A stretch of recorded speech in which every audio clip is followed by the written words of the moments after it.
NFC West is back, baby. Let's check it out. Those are the standings. That was a great game. Seahawks and the Cardinals. Arizona in last place now, 2-2. They're 2-0 5 days ago, entering Levi Stadium.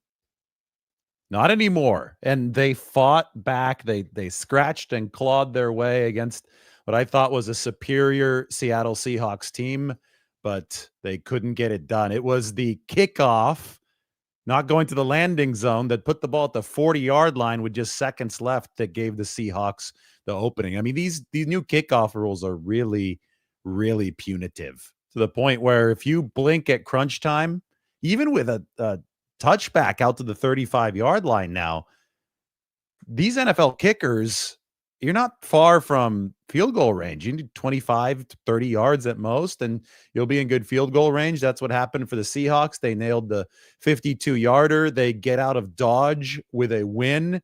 And boy, this division, it's looking more and more impressive that the 49ers were able to go into Seattle shorthanded in week 1 and win. The Seahawks have an awesome point differential since then, 111 to 67, even though today was obviously a much closer call for them. But they won handily against Pittsburgh, and they won very, very handily against New Orleans last week. It looked like they were going to blow the Cardinals out.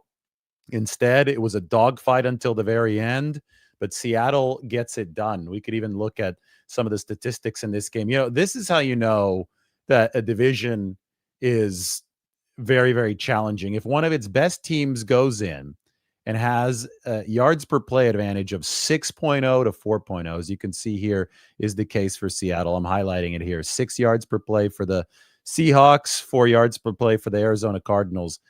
And the Cardinals still push them to the very brink, which is the fight that we saw from Arizona down the stretch of this game. If the bottom feeder of the division, and I think Arizona is going to be that, I don't think that this offense is good enough to hang in the NFC West with teams like Seattle, with the 49ers once they're fully healthy, with the Rams, who are really good. But if Arizona can give Seattle this much of a test in a divisional game, it's a sturdy division for sure. And hey, credit to Marvin Harrison Jr. He looked terrible in the first half. We saw that drop turn into an interception. He made some big time catches down the stretch. Credit to Kyler Murray for making some of those throws. I've liked the Arizona Cardinals defense throughout this entire offseason. Adding Dalvin Tomlinson, adding Calais Campbell. Those are 2 big-time veteran defensive tackles. I thought that their presence was really felt. But if the defensive line is the centerpiece of your team as Arizona, and you've got a defensive-minded head coach in Jonathan Gannon, you still have to show that you've got real juice on the offensive side of the ball for a full 60 minutes. And I'm not really sure that we've seen that from the Cardinals yet this season. I mean, the week 2 game against the Panthers, Carolina outscored them by 2 touchdowns in the fourth quarter and almost came from behind the win at State Farm Stadium. Against the Saints, I mean, the Saints were a drop pass in the end zone to Juwan Johnson away from tying that game and forcing overtime. Today, the Cardinals were a no-show for the first half plus of this football game before they were able to charge back later. So I just haven't seen the offensive consistency that I would need to see from the Arizona Cardinals. But boy, the Seahawks, they have a chance to be a very complete team over the long run. You cannot disregard what Seattle has done early this season. Let's go back to the standings here. The point differential, something that we'll start looking a lot closer at over the course of the next few weeks as the sample grows larger. But blowing out any NFL team, I think is impressive. Remember the 2023 49ers, they started 5-0. They're blowing everybody out. And I was saying this is the sign of a great team, because it's hard to win by multiple scores in the NFL. So when I don't care how bad the Saints might be this year, they're still an NFL team, and the Seahawks still drubbed them at home last week. And that had to be a desperate Saints team since they started off 0-2 at home. So that made my eyes perk up a little bit with Seattle. So did the fact that the game against the 49ers in week 1 was an absolute war. I mean, Seattle's front against San Francisco's front in that game. I mean, the 49ers left that one battered and bruised. They got a win, but it was like, boy, They got to win by the skin of their teeth. I mean, it required Jake Ton just making that catch against Reek Woolen in the back of the end zone. Ever since that game has happened, though, over the next 3 for Seattle, it looks like more and more of an impressive win for the 49ers. And it just so happens that the schedule this year is going to have the 49ers and the Seahawks play again in the very final week of the regular season. So a very neat bookend, week 1 and week 18, 49ers and Seahawks, one up in the Pacific Northwest, one over in Levi's Stadium. Cool scheduling quirk there from the NFL. I don't think we've ever seen that before between San Francisco and Seattle. But I want to look at some of the numbers today, and then we're going to talk a little bit about the 49ers and the Jags matchup in just a little bit. But I know we probably have some Seahawks fans, some Arizona fans. You guys get the instant reaction treatment today. Let's go. Let's see how Sam Darnold performs statistically. 18 to 26, 242 yards, a touchdown. Took care of the football a lot better than he did last time in that stadium for the playoff game last year for the Vikings against the Rams. Remember, the Rams had a host there because of the wildfires in LA. Darnold, solid. Kyler Murray, yes, the pick was bad, the first one, but they got that ball right back because there was a fumble right after that pick in the first half from the Seahawks. Wasn't that Kobe Bryant? I think it was Kobe Bryant who fumbled the ball. The second pick wasn't Kyler Murray's fault because Marvin Harrison Jr. couldn't hold on to the football. Harrison ended up leveling up later in the game, but 66 yards, most of which came in that fourth quarter, the dizzying comeback from the Cardinals. But you look back at the mistakes that he made in the first half, especially that drop that turned into the interception for Ernest Jones IV, and it's probably the difference in this football game. How about the run game for both of these teams? The Cardinals were able to run the ball against Seattle, but 5 for 41 from Murray. Trey Benson at 8 for 35. They just fell behind, so they couldn't really run, I think, as much as they wanted to on the stretch of this game. 5.2 per carry. Seattle, meanwhile, they had twice as many rushing attempts because they were in control of the game flow today. Kenneth Walker, Zach Charbonnet. Charbonnet looked really good on that touchdown, just bowling his way into the end zone. Walker was more heavily used over the general course of the game, but 35 for 155. It's crazy that Arizona was able to scratch and claw their way back into this and have a shot to really win it there at the end if they would have not kicked outside the landing zone to set up the Seattle drive. It's crazy given the fact that Seattle outgained them 384 to 253. You see the yards per play 6.0 to 4.0. I want to get the quarterback comparison up there. I want to see what Ben Baldwin's site thinks about Kyler Murray against Sam Darnold. But the 49ers remain obviously in first place in the NFC West. They're still 3-0. This shows you how valuable every single division win is. And the 49ers are about to play 2 games over the stretch of 5 days, one of which will be against Jacksonville, AFC South team on Sunday at Levi's. Every game is important in the NFL, so I don't want to downplay it. But just a few days after that, on Thursday night, they're going to be headed to SoFi Stadium against the Rams. So you've got the doubleheader of NFC West matchups is happening on Amazon Prime, right? We saw this between Seattle and Arizona. Next week, that game against the Rams, you think the 49ers could beat the Jags this weekend. I don't think that's going to be for granted. We're going to preview that game in a little bit. But if they can do that and they head against the Rams at a 4-0 record, we'll see what the Rams are able to do this weekend. They're 2-1 right now.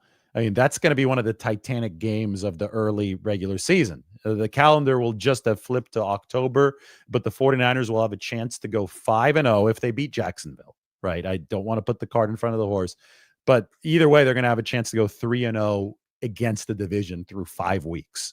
And when it comes to tiebreakers, when it comes to positioning later in the year, the fact that the 49ers have 3 NFC West games crammed into the first 5 has made it all the more important that they're ready to get off to a fast start.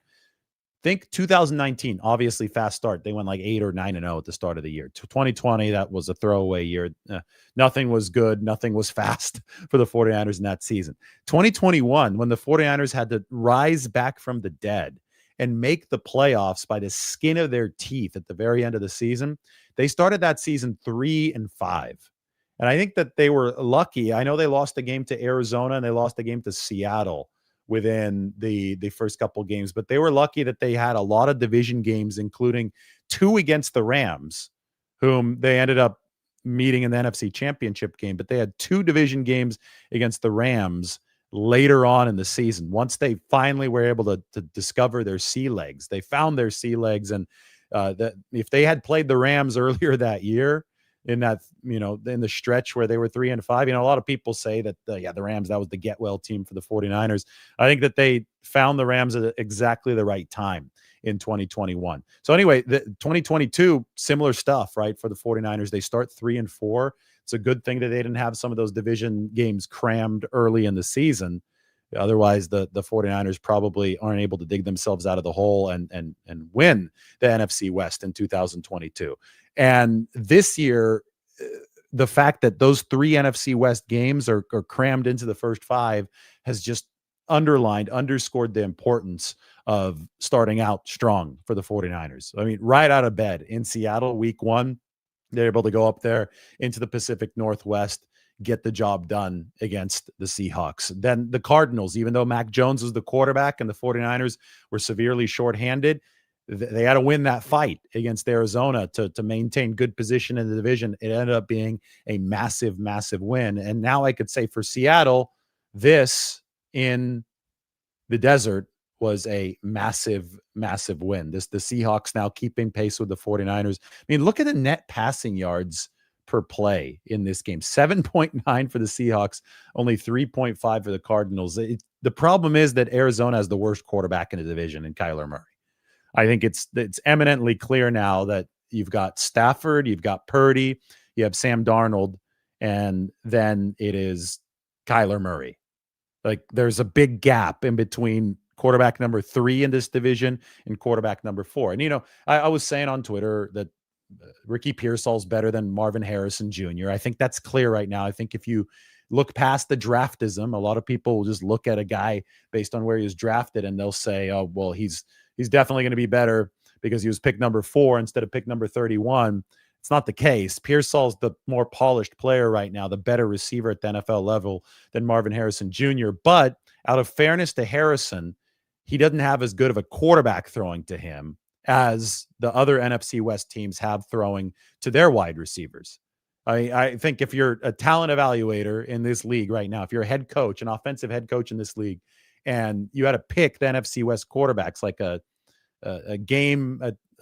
flag football game on the playground kind of thing, I think that you would pick Stafford, Purdy, and Darnold well ahead of Kyler Murray. I mean, obviously Kyler can run, but 3.5 net yards per pass attempt is not good for Arizona.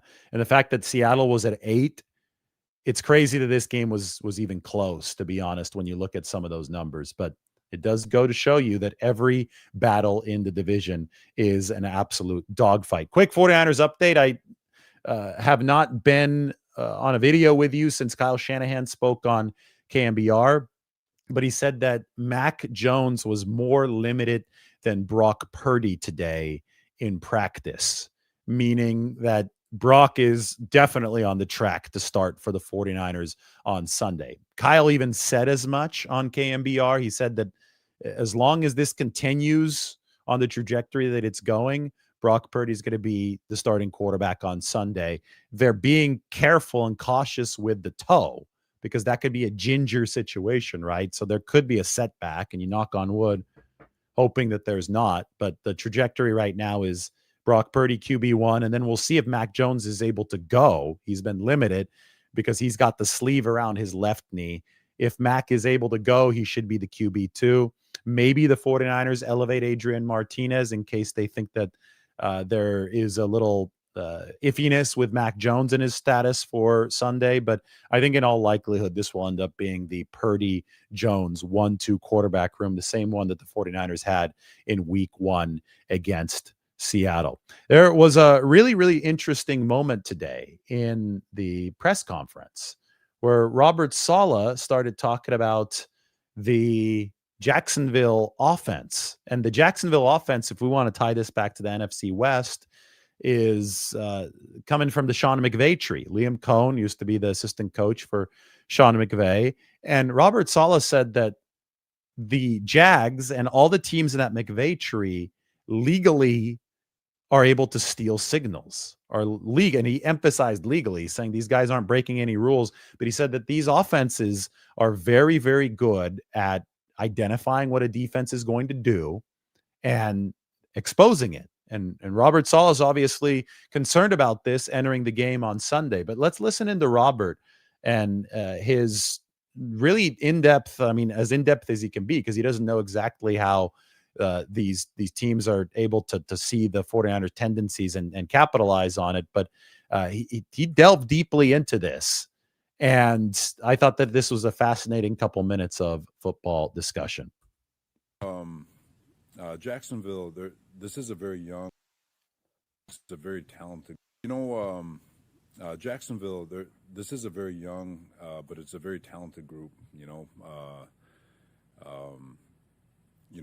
Liam and his staff, coming from a couple of guys coming from Minnesota, they've got legally a really advanced signal stealing type system where they always find a way to put themselves in an advantageous situation. They do a great job with it. They formation you to try to find any nugget they can.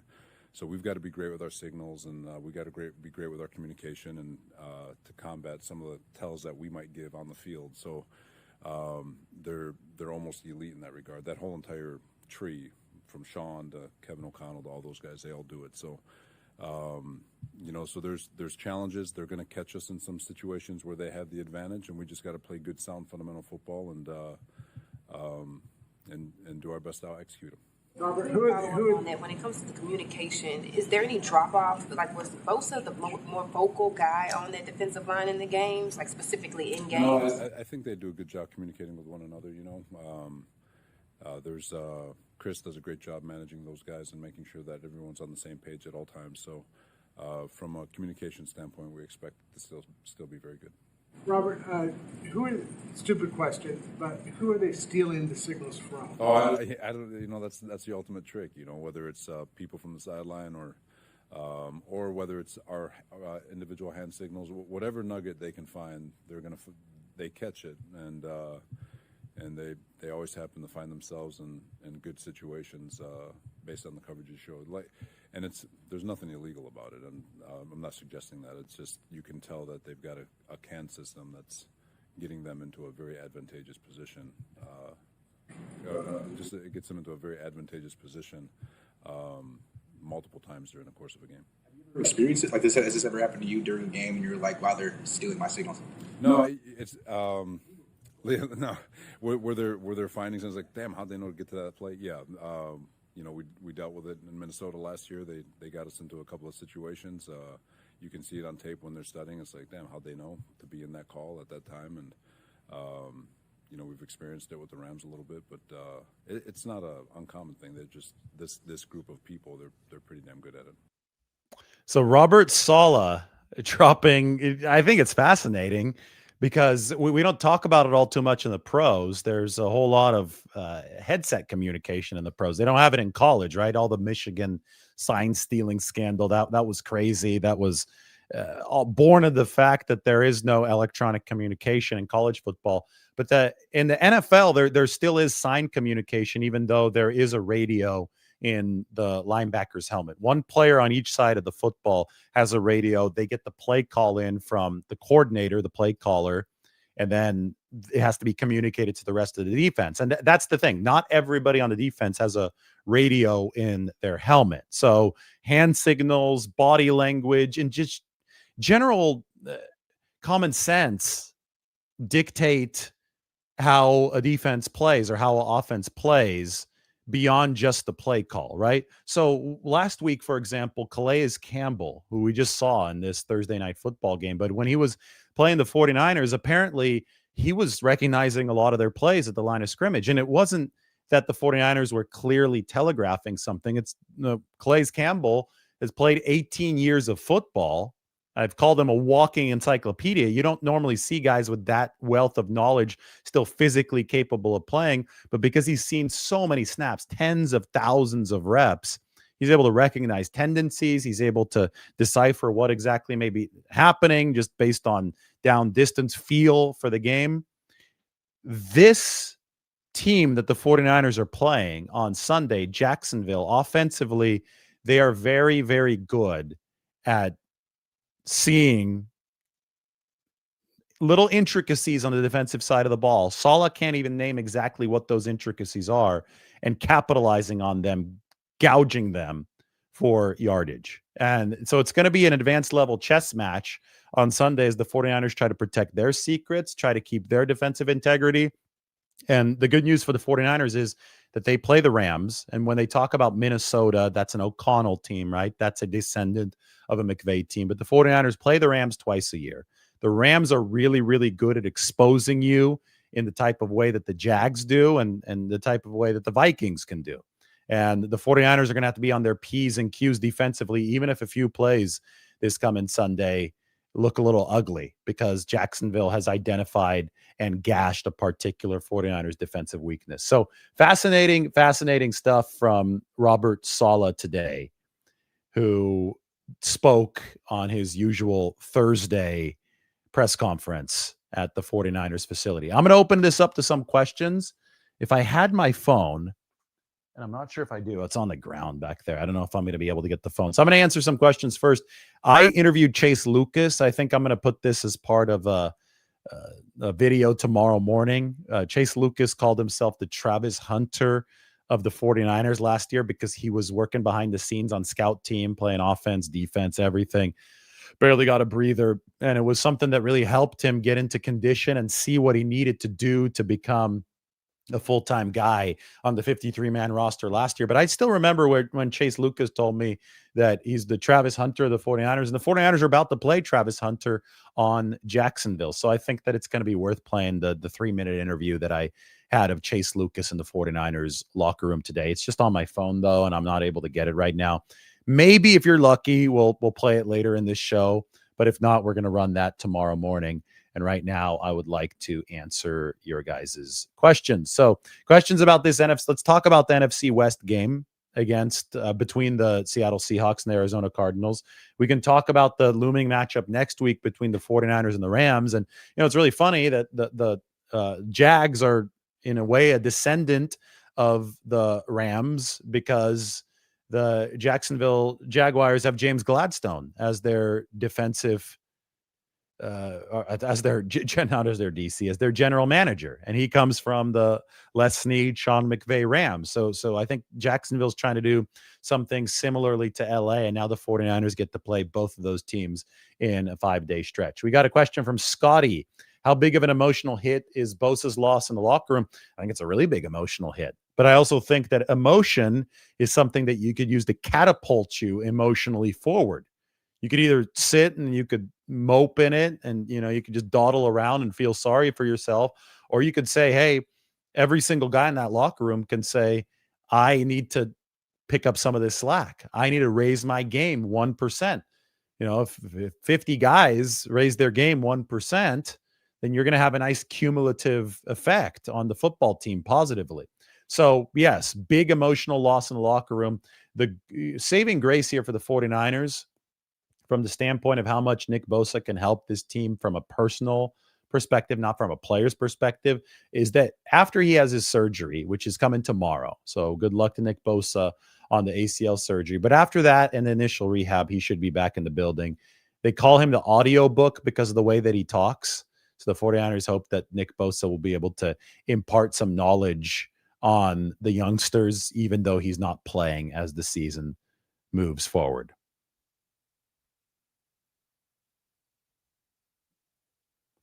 I see Barry Reed talking about our average show. Yeah, we are averaging about 30,000 viewers per show. I mean, it's been amazing. And, I just want to thank everybody. Thank all the viewers. We've become the most viewed 49ers YouTube channel by quite a bit. Like, we could even toss this up onto the screen. I'm getting it here. Let's go and let's see how many viewers we've been getting. Because you guys make this click, right? You guys make the YouTube channel what it is. Like some of the recent lives on the channel, that's Robert Saleh. That's not what we want to see right now. Look, we've got this one right here yesterday, 35,000, 33,000, 56,000, 40,000. I mean, the channel has just been popping off. So I would even say that Barry's estimate here is a little bit low. Over the last week, we've been well over 30,000 with all of these lives. So really cool. Thank you to all the listeners. It's really fun to be able to, or viewers, I guess I should say as well. I'm sure some of you listen on your drive down, but to the reach that we have been able to attain now has really been a rewarding one to get, because I know that it's only going to grow over the course of this season. We'll be able to get some good football talk in with many more fans. If you're a member of the channel, you have access to this new chat that we have. It's literally a live chat with me. I'll be texting you over the course of the day, so you should sign up for a membership to the channel right now. And we've got a really, really cool prediction feature that's not going to be betting oriented. It's going to be no money is going to be exchanged, and we want to stay away from that gambling stuff. We want to keep this open for everybody who wants to get involved, but we're going to have a nice prediction feature that's going to be really interactive over the course of this season for 49ers games, and maybe even NFL games, where you're going to be able to compete with me. You could chat with me. That's probably going to be open to everybody, but the chat for sure is open to our members. It's running right now. It's like a little group chat with me on it. So go ahead and sign up for a membership, and Mike is going to have all that information for you when you do. Anybody who signs up as a member, I'll also get you guys up on the screen, just like I got Scotty up on the screen right here with his super chat. See, Jason is one of the members. He's in the group chat, actually. We were chatting with Jason a little bit earlier today, and he's a member, so shout out to him. He's all excited. He was talking about promoting our group chat in the YouTube chat, and we're like, all right, Jason, go do what you want. Promote away. We love anybody who is helping propel the message of the channel. What are the chances a run game happens Sunday? Well, a lot has to happen for the run game to happen. I'm really curious to see how Jacksonville plays the 49ers. I'm really curious to see if the 49ers can effectively create combo blocks at tackle without George Kittle. I think there's a big drop-off when George is not playing, so that's something to definitely keep in mind. If you're watching the 49ers and waiting for a run game, I think George is a significant loss just because of the versatility he can bring. But I think Trent Williams mentioned it again today. The 49ers have been throwing 40 times a game because that's the way the defenses are playing them. In general, that's what the 49ers are facing up front. It's interesting because they're not facing stacked boxes per se, but they're facing loaded lines. You'll see a fifth defender. It doesn't have to be a defensive lineman lined up right at that line of scrimmage. Sometimes you'll see six, and it's hard to run against that type of front. The 49ers need to get these defenders to back off of the front. They need lighter defenders backing off that very front line, and that happens when you're delivering explosive pass plays. They need to turn 5-6 man fronts into passing explosives. They haven't done enough of that yet. They're at 7.8% explosive pass rate. So as soon as that happens, then I think you'll see the running game do better. Unless George Kittle comes back first, I think he makes the run game better just by his presence out there on the football field. Mark thinks that Colby is going to have a bounce back game. There's Mark. Here, DRF says that Eric Armstead is returning. I think he's going to be a motivated player for Jacksonville. I mean, you look at the front for the Jaguars, and Armstead is one of the defensive tackles. Devon Hamilton's the big nose tackle they have inside. The two edges, I've talked a lot about them this week. Josh Hines-Allen and Trayvon Walker can both get after the quarterback. I think it's going to be a true battle. McKivitz, Trent Williams against those two edge rushers. And then we'll see how often Eric Armstead is on the outside versus how he's rushing on the inside. Connor Colby is probably going to have a chance to face Eric Armstead. Dominic Pooney, too. The guards for the 49ers definitely struggled against Arizona against some veteran defensive tackles. Calais Campbell being one of those guys. Well, Eric Armstead hasn't been around as long as Calais, who's 39 years old. But Eric has been around this league for over a decade at this point, and this is going to be a big opportunity for him. He's going to be motivated heading back to Levi's Stadium. Remember him saying he thought the 49ers offer was disrespectful. They wanted him to take a big pay cut down to something like $6 million, I think it was, right? He's making a little bit over $10 million with Jacksonville now. It was a business decision on both ends. The 49ers had to find their way into salary cap sustainability. Eric Armstead has a duty to his family to bring home as big of a paycheck as possible. So the two sides could not find terms that worked. The 49ers cut Armstead. He's now with Jacksonville. Reunion is coming on Sunday.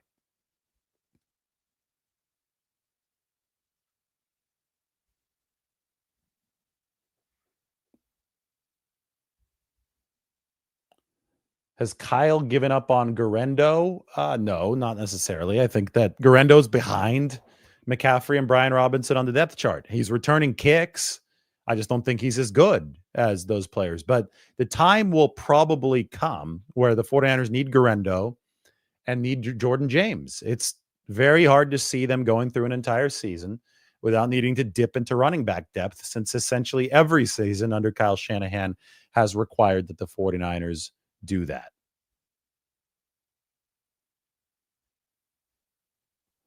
Mike would love to see Garendo get a couple opportunities on offense. He's got speed and he's got size. Does he have the vision to fit into what the 49ers are doing? That definitely is remaining to be seen. He did see a lot more time down the stretch run of last year. Somebody was saying the 49ers are ranked number 32 in kickoff coverage.